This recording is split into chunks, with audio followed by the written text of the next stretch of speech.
bakunzi ba Asia Vibe TV, iteka ryawe, iteka ryanje, iteka ryacu, kaze muri kino kiganiro. Mwaramutse mwiriwe bivanye naho muherereye. Uko mwakutashe harahariwe indwi y'umunyeshuri Katolika muri za kaminuza. Mbega iyo ndwi yatanguye guhimbazwa ryari? Kubera iki bahisemo iyo ndwi? Nibiki biteze inyuma y'iyo ndwi yahariwe umunyeshuri Katolika muri za kaminuza? Ivyo ni kimwe ni bimwe mu bibazo tuza kuganira kwa kino kiganiro cy'uyu munsi. Umutumire wacu yamaze gushika, turabaye kazi. Murakoze cyane, ndakegukiye abariko baratwumviriza, abariko baraturaba kwibonesha kure. Ndakegutse kwiteka mwantere kugira muze ngaha, kandi nkakeguka no ku ikaze kumpaye muri kiganiro. Murakoze cyane, tuza kuganira tugamira Kristo. Naganze Kristo. Mbega kubatabazi murashobora kwidondora ariko barumvise. Murakoze, jewe nitwa Niyumukiza Clement, nkaba n'umunyeshuri muri kaminuza. Nkaba niga muri kaminuza y'ibiyaga binini yo mu Bufaransa, bakavuga muri Université de Grand Lac, kandi nuko nyene mu kigo cayo co mu Ngagara KDC. Ego, murakoze. Ugira bashirize kino kiganiro ni Olivier Ntwari, nayo uri ku buhinga bw'amasanamu akaba ari Laurier. Nuko rero tudatevye Clement, indwi yahariwe umunyeshuri Katolika muri kaminuza yoba yatanguye guhimbazwa ryari? Indwi yahariwe umunyeshuri Katolika muri kaminuza yatanguye guhimbazwa mu 2003. Ubu turiko turahimbaza ku nshuro ya 20. Ego, ni tuvuga ku nshuro ya 20 kubera hari umwaka tutahimbaje bivanye n'ibihe twarimo. Ego, rero turiko turahimbaza ku nshuro ya 20. Murakoze cyane. Mbega nk'umutabizi, indwi ihariwe umunyeshuri Katolika muri kaminuza, ku bwanyu musanzwe muserukira n'abanyeshuri ba Katolika muri za kaminuza, musigurire iki? Indwi yahariwe umunyeshuri Katolika muri kaminuza novuga nti ni indwi ngirakamaro ku munyeshuri wo muri kaminuza, kubera ko kaba karyo kwirimbura. Subira inyuma gatoyi, muri kaminuza, mu makaminuza yose, muri uwo muryango tukamuza mu kaminuza, turafise ingene turangura ubutumwa indinganizo tubwira ko ahanini ariko kandi ushigikiwe na SEDA, ivuga ubutumwa bw'abarayiki muri diyoseze. Rero twebwe uko dusanzwe tubitunganya, kenshi mu guhura nk'umuryango tukamuza mu kaminuza duhura rimwe mu kwezi. Mu kwezi tukagira icyo twita umwiherero, tukaronka inyigisho, hanyuma tukaronka n'imbuga ya misa, bishobotse imbere y'imbuga ya misa tukaronka n'isakame ry'ikigongo iyo vyakunze. Rero kugira ngo dusubire twirimbure, kandi umwaka hagati nk'ugeze ngaha turaba indwi yahariwe umunyeshuri wo muri Katolika, umukatolika wo muri kaminuza, kugira ngo twirimbure, dusubire twirimbure, kandi dufatire indwi yose turiko twirimbura, turaba ubutumwa nyene buriko buragenda, ariko ahanini tukaronka inyigisho. Uko indwi itunganijwe, turaheza tukarondera novuga nk'icivugo rusangi gihariwe iyo ndwi, arico duca turonkako inyigisho. Twigishwa nk'abanyeshuri muri kaminuza bariko baritegurira kuza guterera mu miryango, mu gihugu, ariko kandi tugaheza bigakenerwa yuko tuzogenda dutwaye n'umuco w'inkuru nziza. Nako kamaro nyamukuru rero, kuko duheza tugahura muri iyo ndiba yaduhariwe n'icivugo kiba carihariwe, kugira ngo tubagarire kwemera kwacu muri twebwe, hanyuma dukure nuko kwemera, hanyuma kandi n'ubumenyi turiko turarondera uhize mu nywane n'ukwemera kwacu. Murakoze cyane. Mbega nk'abatazi umuryango mpuzamakaminuza w'abakatolika, bavuze ko mwiga muri kaminuza y'ibiyaga binini, ndagira ngo bigari, hariho ibiyaga bigari, ni nk'amakaminuza ngahe mugerageje kubwira abariko baradukurikira? Murakoze ku kibazo mubajije. Uyu munsi tugeze ku makaminuza 18 agize umuryango Katolika z'amakaminuza. amakaminuza ya leta ni yose ari mu muryango ari ya Bujumbura ni yose. Hanyuma mu makaminuza yigenga ntiturakwira yose mugabo aho igiti tugeze ko no munsi igiti cy'amakaminuza 18 ageze mu muryango wa kaminuza. Avuze yuko abanyeshuri bo muri kaminuza bahura indwi yahariwe umunyeshuri katereka wo muri kaminuza akaza arakabirya novuga umwanya ukwiye wo kugira ngo musubire mwinagure neza mu kwemera kwanyu nk'abanyeshuri bo muri za kaminuza. Hari abandi bazi yuko umuntu ashitse muri kaminuza agasubira no gusenga, yuko no munsi muvuga yuko yaba yaminuje no mu vy'Imana agasubira no gusenga canke ari iby'abantu banabicara. Ego murakoze ku kibazo mubajije, biciye binyibutsa ndiko ndasoma inyandiko kubagiye dore kubatangiye kugira ngo tukamuza wa kaminuza kubagiye barawusukurira uko vyagiye biragenda. Aha nico baharanira nico ivyo vyiyumviro usanga biri mu bantu, aho umuntu usanga ari muri aje muri kaminuza avuye ruguru ashitse nka Bujumbura akumva yuko ibintu vyo gusenga si vyiwe, cyane cyane ko mbega ashitse muri kaminuza ariyubashe ivyo gusenga ivy'abantu batoyi bahariyaye, ariko mu gutanguza umuryango biyumviriye ico umuntu ashitse muri kaminuza yumve yuko ubukristo bubandanya, kwemera kubandanya, kandi ibikorwa aje gukora muri kaminuza cyane cyo kwiga aheza kubimwanisha no kwemera n'ivyo bikorwa vy'ubumenyi twaje kurondera bigahura bikanywana, ubukristo umuntu akabugumana naho umwanya bari muto mugabo ubutumwa bukinjira muri porogaramu y'amashuri. Ego tugaruke rero kuri iyi ndwi yahariwe umunyeshuri katolika muri za kaminuza.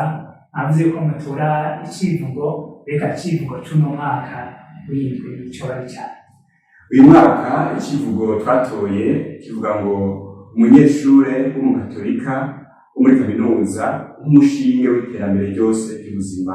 Ico civugo twatoye ico twovuga theme general, icivugo nyamukuru gihariwe iyi ndwi. Nk'ubu mu kugitora ico ciyumviro mwisunze musanzwe murabona yuko hajya imiryango cyaba igihugu cacu eka mbere n'ibindi bihugu byose byo ku isi turi ku muri iterambere ridasanzwe, aho ibintu biguma bitera imbere, ibintu biguma bihinduka ku munsi ejo basanga ahaye hubatse uku, ejo basanga hubatse ukundi, ejo ibintu bitunganijwe uku, hirya y'ejo bikaba bitunganijwe ukundi, turi ku muri iterambere koko. Rero umunyeshuri wo muri kaminuza afise uruhare rudasanzwe mu iterambere, kandi ariko aritegura kuzogenda guterera muri iryo terambere. Mbere ugasanga harimo n'abariko baritegurira n'abazoba bari mu nzego zifata ingingo. Nico gituma twatoye iki kivugo uyu mwaka tugira tuti umunyeshuri w'umukatolika wo muri kaminuza nk'umushinge w'iterambere ry'ubuzima. Gute? Ubuzima novuga nti bw'umuntu n'umuntu wese kwije impande zose zigize umuntu, wa umutima n'umubiri, ibiraba umutima n'ibiraba umubiri, ivyo byose n'ibimukikije byose ntibitegerezwa kuvana, bitegerezwa kugumana kugira ngo umuntu ashobore gutera imbere, ashobore gutera intambwe. Naho rero umunyeshuri w'umukatolika uyu mwaka twifuje ko yomenya ko mu iterambere ry'umubiri n'iry'umutima bategerezwa kumenya yuko tuza kunywana. Cemira ko mbere mvuge nti haruhande y'ivyo vyivugo hari ibindi vyivugo bishimikiye kw'ijambo ry'Imana. Aha twavuga nk'ikivugo twazirikanye ejo ku munsi wa mbere, ejo hahise twazirikanye ikivugo cavuga ngo nimutangure murondere ubwami bw'Imana n'ubutungane bwayo, ibisigaye data azobibongera. Iryo ni ijambo rya Yesu Kristo, ni ijambo rya Yesu ariko arabwira ishengero, kandi inyigisho Yesu yatanze hari ku gasozi, inyigisho bita inyigisho ku gasozi, inyigisho Yesu navuga nti yavuze igice kinini cyane cy'ubuzima, aho avuga ati ntukagire ibi, ntukagire imbere, ayitangura avuga ati hahiriwe abameze uko hiriwe abameze uku tubibona mu nkuza ya Matayo gace gatanu. Iryo jambo twatoye naryo twazikanye ejo ni mu nkuza ya Matayo gace gatandatu ku mirongo itatu na gatatu. None rero Yesu atangura aho iryo jambo ry'Imana riri, atangura yerekana ingene Imana ikundana ndetse n'inyoni zikarima zidacibigega zikaronka ingene zibaho zikaronka zitunga. Ati rero mwihebure namwe nimutangure nyabona mu budahemuka bw'Imana n'ubutungane bwayo, ibisigaye data azobibongera azobibaha. Rero naho hariho n'ibindi vyivugo nk'uyu munsi twazirikanye ikivugo cavuga ngo Mukama tubwire ukende wundi ko ari wowe ufise ubuzima budahera, ufise amajambo y'ubuzima budahera. N'iryo ni ijambo rya Yesu nyene riza kutwinjiza muri ca kivugo rusangi cerekana yuko mw'iterambere ry'ubuzima bw'umuntu ivy'umutima bidasigaye inyuma, kandi utwaye ivy'umutima niho bica bigenda neza, umuntu akabikora neza. Muri rya terambere ry'ubuzima kandi umuntu ntiyirondera, turiko turarondera ingene turiko nyinshi twotahura ko umuntu atirondera, ategerezwa kurondera, ariko akarondera yiyumviye n'abandi, cane cane ategereza kurondera ineza y'abandi. Turabona hirya no hino abantu usanga baratwawe n'agato ko kwigunga.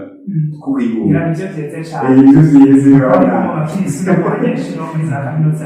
birimo ugasanga n'umugambi abantu turarondera ntitwiyumvira ku bandi canke ntidufashanya, tugomba kwirondera, tugomba kwikwegerako, mbere ugaca usanga biciye byica n'ejo hazoza. Nico gituma rero nk'abanyeshuri b'Abakatolika ndetse n'abandi bose tuzoshikira tuzomurikira kuko tuza kugaruka kumbure tukabereka neza yuko bavuga nti ubuzima butegerezwa kutaba agace, ahubwo butegerezwa kuba abantu buzuye, hanyuma tukarondera iryo terambere twese twifuza gushikako. Ego, uretse rero inyigisho mwakurikiranye ku munsi w'ejo n'uwo munsi, reka ndetse n'izo muzoshobora gukurikirana, mbega n'ibihe bindi bikorwa bitegekanijwe bindi hari umunyeshuri Gatolika muri za kaminuza? Ego, murakoze ku kibazo mubajije.